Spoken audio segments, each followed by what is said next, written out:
This is the Lone Crater YouTube. We hope this video helps. You start by identifying the exact board and its power requirements. This avoids instant damage. Once done, ground yourself with an anti-static strap and lay out tools within reach. Make sure to inspect the silkscreen. Find VIN, GND, TX, and RX, and any boot mode pads because these determine wiring and serial access. Don't waste time guessing connectors. Use the multimeter to confirm pin continuity and voltage before you apply power. This first step keeps the rest predictable and safe. Now you wire power and communications carefully.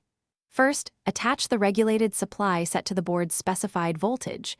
Match polarity and verify with the meter. Next, connect serial lines, TX of the host to RX of the board and RX to TX. Always tie grounds together so signals reference the same 0V. Once done, secure connections with headers or solder. Loose jumpers cause intermittent faults. If you need USB power versus external supply, choose the configured input.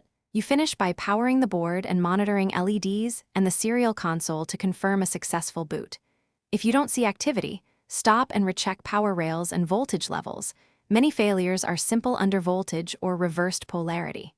Next, inspect solder joints and connectors for cold joints or bridged pins and verify boot mode pin states.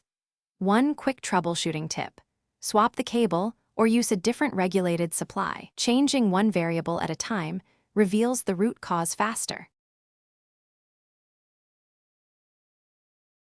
Thanks for watching. Consider subscribing if we helped you.